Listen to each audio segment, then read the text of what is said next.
It's December 3rd. It is also the third day of the Brian Walshe case. We have Trooper Guarino on the stand.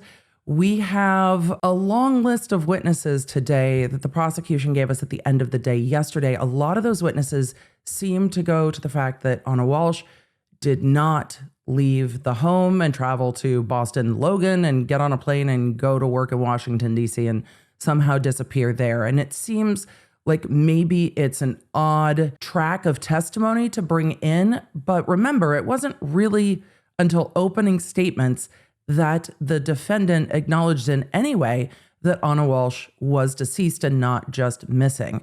Right before jury selection started in this case, he pled guilty to the improper disposal of her body. And then in opening statement, we heard his defense attorney lay out his side of the case, which is going to be, I went to get into bed and I sensed something was wrong and I nudged her and she was non-responsive and kept nudging her until she ended up on the floor, which is, I think, more than a nudge, but we'll see. And what they say in opening statements, as the court always reminds you, is not evidence. So the prosecution still has to prove that Ana Walshe is deceased.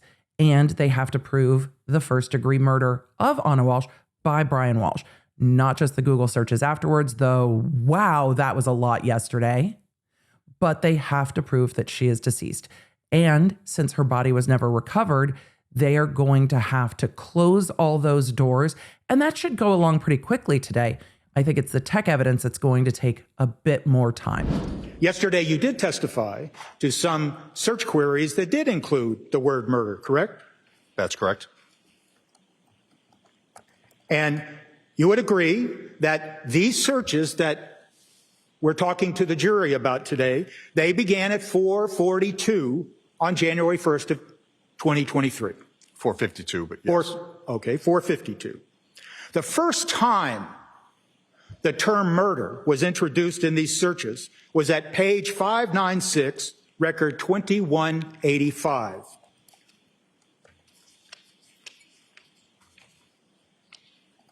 That's correct, isn't it? I don't know. I haven't memorized all of these, as you can tell. I know you're looking. But what record number you said? Okay. Page 596, record 2185. Yes, I have that here. Okay, I'm sorry, I cut you off. I was just going to say, I see it here. I don't know. I don't believe there's any other things with murder in the keyword search prior. I'm sorry? I don't know if there's any other words with keyword searches for Google with the word murder in it prior to this one. Again, like I said, I haven't memorized all of these records. It's quite a bit of them. Well, if I represented to you that the first time the word murder appears in these searches is at page 596, record 2185, would you agree with me? I see it here, so I can just take your word for it. Okay. And that occurred at 11:28:43 a.m. Yes, that's correct. So the first time the word murder appeared in all these records was approximately 6 hours after these searches began. Again, I'd have to take your word for it, but it seems that. Early on in day 3, we have finished with Trooper Guarino, and the defense, I think, look, they have a tough case to work with, right? But I think the defense has done a good job of focusing on areas where they can move the needle. And I think you can see that Tipton is going through what he wants to argue in closing and trying to get those points across and pulling those points out on cross-examination. I think he's doing well with it. At the end of the day, is it going to be enough? We're just going to have to wait and see. But it is a organized, focused, and strategic cross, and all of that I very much appreciate. He's not just trying to dismantle Guarino on the stand and have him there for hours and hours and hours fighting over what actually a redirect means, because it ultimately doesn't help his case, even though he could. And I would imagine for some attorneys, it would be tempting. And he is not given in to that temptation. He threw a little bit of shade at one point and said, if someone was to closely examine the records, it was restrained shade, but it was shade. And then a very brief redirect pointing out that the defendant was still Googling, your spouse is missing and you want a divorce and things like that. Did Ms. Walshe have a flight on 12/30/22? Yes, she did. And from where to where? That flight was from Reagan International Airport to Boston. And what time? That was at 6:30 a.m. And did she take that flight on December 30th of 2022? That ticket was used. And when was that flight purchased? December 20th of 2022. And was there a flight on January 3rd of 2023? That's correct. And from where to where? From Boston to Reagan. And what time? That would be at 6 a.m. And was that flight used? And Ms. Gilman, if you could go down now. No, that says it was no-show, so it meant that the person did not show up for the flight. What's the difference between refund and no-show? So refund is you can cancel your ticket prior to your flight and get your money back. No-show means you just don't show up for the flight. Was there a flight reservation for January 13th of 2023? Yes. And where was that flight scheduled from? Reagan International Airport to Boston. And what time? 6:30 p.m. And did Ms. Walshe take that flight? That was a no-show on that flight as well. Did Ms. Walshe have a flight reservation for 1/16 of 2023? Yes, she did. And where was that flight scheduled from? That was from Boston to Reagan. And what time was that flight for? 6 a.m. And did she take that flight? That was a no-show on that flight. And looking at this document, did Ms. Walshe have a flight reservation for January 27th of 2023? Yes, she did. And where was this reservation from? Reagan International Airport to Boston. And what time? 6:30 p.m. And did Ms. Walshe take that flight? That was a no-show for that flight. And when was that flight purchased? That flight was purchased on November 5th, 2022. And looking at the January 30th, 2022, did she have a flight reservation for that date? She did. And where was the reservation from? Boston to Reagan International Airport. And what time? 6 a.m. And did she take that flight? She did not. No show. Right now, we are getting through a lot of the foundational witnesses. The witness from JetBlue showing when Ana took the last flight that she took on JetBlue, the flights that she did not take after her death on, presumably at this point, January 1st, 2023, showing the other flights she had booked and that she had booked a bunch of travel on November 5th through, it looks like, the end of the month in January, planning her work travel and her work commuting back and forth from Massachusetts to Washington, D.C. We were told yesterday that we are going to hear from Uber and Lyft on their records. We also saw from the U.S. Department of Customs when Ana had left and re-entered the country in November, and from the initial officer Lawrence, who took the report from Brian Walshe at 11:44 a.m. the morning of January 4th that really started the missing person investigation. Remember, it was not Brian Walshe that called Cohasset police. It was Ana Walshe's employers. But what I didn't know before this case was that it was Brian Walshe that initially contacted Ana Walshe's employers and asked if they had heard from her, or at least that's what it seems from the way that information has come out so far, that he contacted them and then they contacted law enforcement. Is there a medical rating that's assigned to a person who buys life insurance? Immediately into Yes. it. How is that determined? It's a culmination of the underwriting. So your health rating is determined based on your gender. Oh, your health rating is not determined on your gender. That's an incorrect statement. It's determined grouped on your health and the way they evaluate your health. And so how does New York Life evaluate someone's health when they're buying life insurance?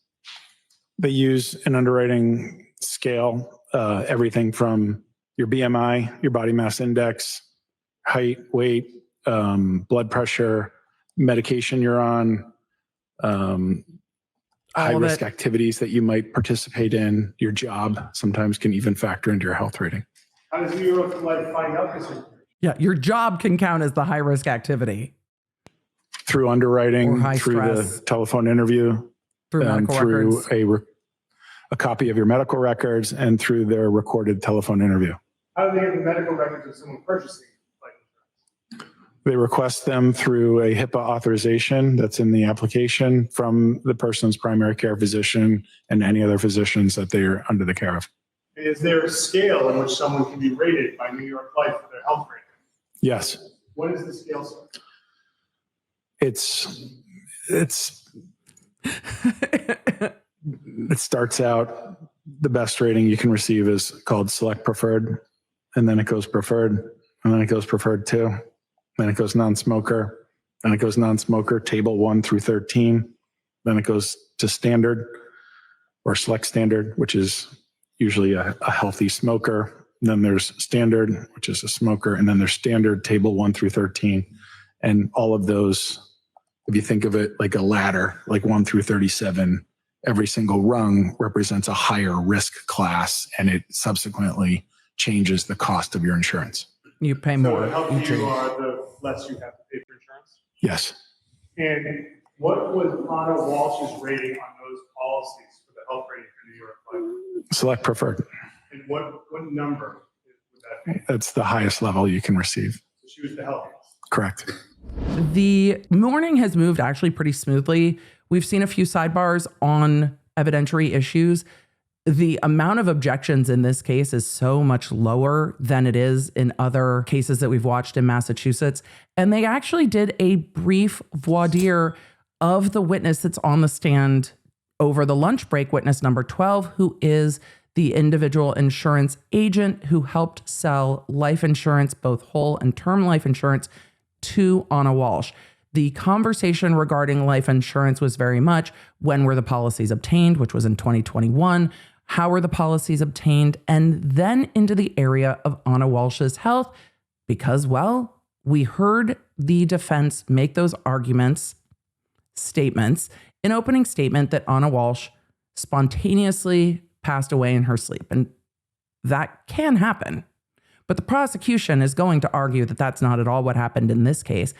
And using the underwriting process of insurance to talk about Ana Walshe's relative health in the time period of early 2021 is, I think, incredibly helpful for the prosecution as they are trying to, both offense and defense, cut off some of those arguments that may come up from the defense, because the defense showed their hand in opening, saying that she was non-responsive when Brian Walshe went to bed. And so there was a brief voir dire outside the presence of the jury asking the insurance salesman, not the underwriter, about what's evaluated for the underwriting process. And the policies have Ana Walshe's health rating on them. And to summarize that testimony, she got the highest rating possible for New York Life Insurance so that she would receive the kind of most favorable to the payer rate. And now the defense is getting into cross-examination, starting to ask about the value of the whole life policy, if money can be pulled out of whole life, and talking a bit about Ana Walshe's health as well. And the conversation about whole life is going to come up more. We've heard it a few times where the defense has insinuated that money issues weren't a motive here, where they clearly think that the prosecution is going to talk about finances being a potential issue in this marriage. And could money have been pulled out of the whole life policy like a savings account or a piggy bank is something we are going to see more of, I think, in this case. And cross-examination is still going. But as we got into the last question before lunch, the defense asked about whether Brian Walshe was like referring other business to the life insurance guy. And he's like, yes. And then there was an objection. And then the court's like, lunch. Didn't rule on the objection. Not overruled, not sustained. I think it's time for lunch. We'll see what happens after the lunch break. So the Commonwealth's motion with regard to the guilty plea was filed on Sunday night. Now the court is circling back. And I frankly had asked Madam Clerk, if she could check, because my recollection was that the defendant never filed a written, I know you've been busy. I just want to make sure I have all the paper in front of me. Is it correct that you have not filed a written opposition? I haven't had the chance to address it, but I will have something emailed to the court by tomorrow morning. Okay. And so here's, with regard to that, let me focus you a little bit more precisely, which is, I want that to address what relevance does the defendant's plea of guilty, not his taking responsibility by testifying consistent with the expected evidence presented in the opening. I lied to the police. Oh, she's inclined to I perhaps keep it improperly out. disposed of my wife's body. What relevance does the fact of the plea, if you are seeking to get the plea in of guilty to indictments or counts 2 and 3, have to any permissible fact finding that this jury would do, recognizing that the jury is prohibited and will get an instruction consistent with almost every criminal case? Oh, They may not consider punishment or the consequences. she's of inclined to murder. keep it out then. So one of the things I'm concerned about is The court is focusing the defense on the question that is difficult to her. And the question that's difficult to her, I'm sure she is going to illuminate more, and I'm going to let her honor do so. But the prosecution is saying it is not relevant to the jury finding matters of fact that he has pled guilty. He seems to be laying the groundwork to testify and say, I took accountability for what I did. I didn't do the murder. The subtext of that could be, believe me more because I pled. So the prosecution said they shouldn't know that he pled open to the court because the jury can't consider punishment. The jury can't sit there and think, oh, well, he's going to get prison on those. I have questions about this.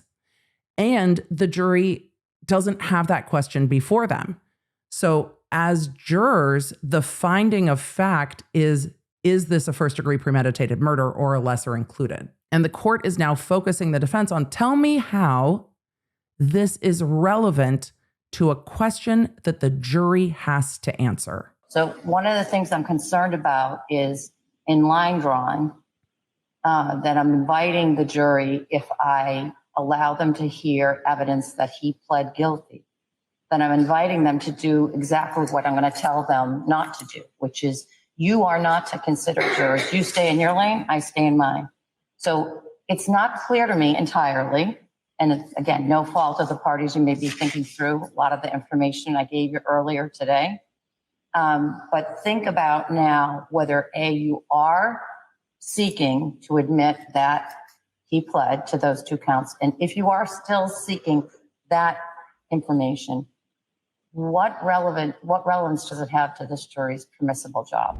Hey, Leonard, just a quick second to tell you about something that is making my morning routine faster. And when we are in trial, I am looking for all of the simple multitasking, get me onto stream sooner products that I can find. And Jones Road Beauty has been integral in my makeup routine. I love the textures and colors of the Miracle Balm because not only can I use them as blush, lip, eye, and highlight, I have all the options I need in one. And I am very excited about their limited edition holiday sets because they have a holiday shade and packaging. And there are also some fun build your own sets.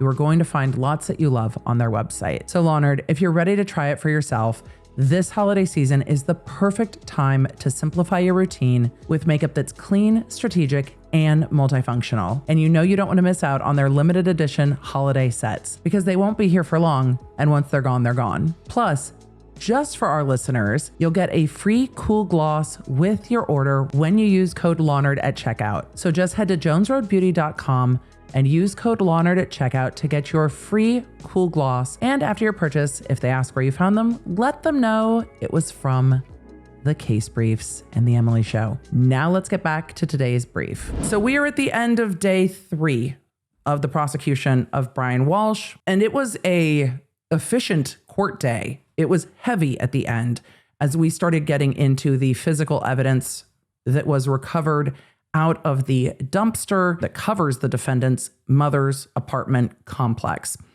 Those photos are chilling and sad, and some of them a little bit more graphic than some of the things we've seen in other cases, and maybe more chilling to some of the jurors than if we went through an autopsy.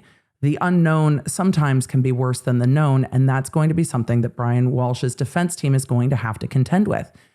On day 3, I still very much like the way the defense is running their case. The defense is doing the most that they can with the facts that they are presented with, and I think have made some interesting points. Now, at the end of all of this, how much will that be able to overcome? And will some of the jurors have doubt or doubt about some of the things? Because they are prosecuting him for first-degree premeditated murder.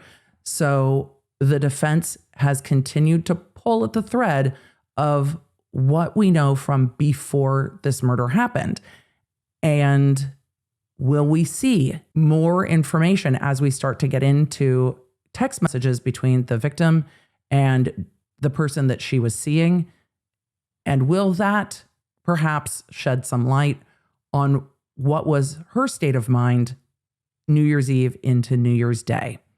So even though today was a lot of foundation, the photos of the hacksaw, hatchet, snips, and hammer, despite all the other photos that had blood and other matter on them, I think that might have been one of the more chilling photos of what was recovered from that dumpster.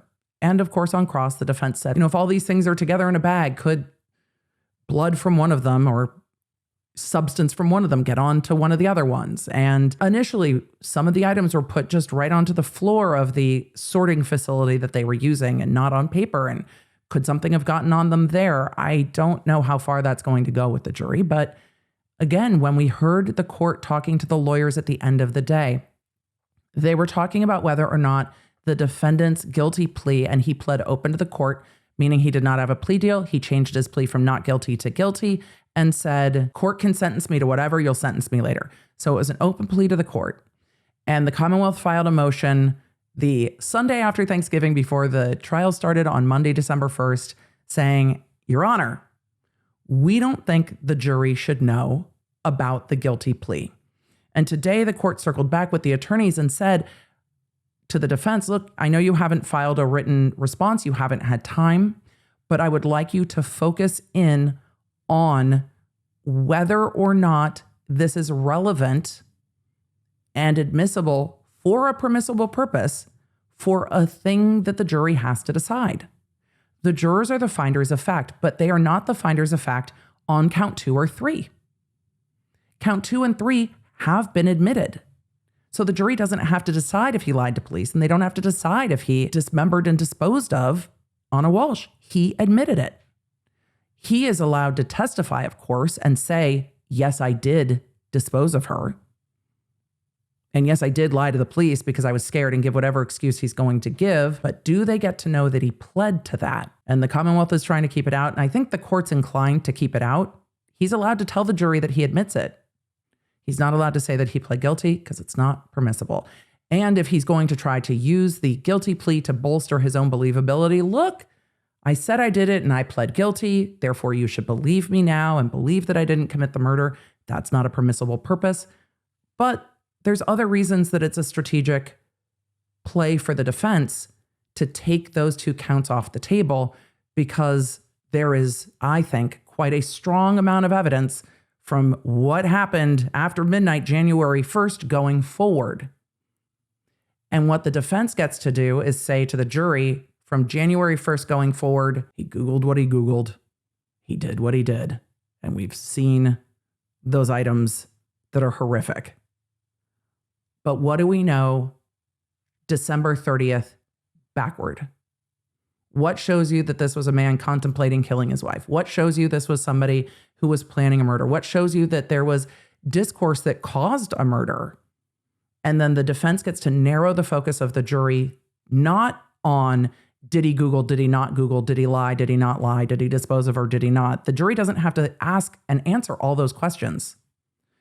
Just what do we know from before? And so that's a strategy for a lot of reasons.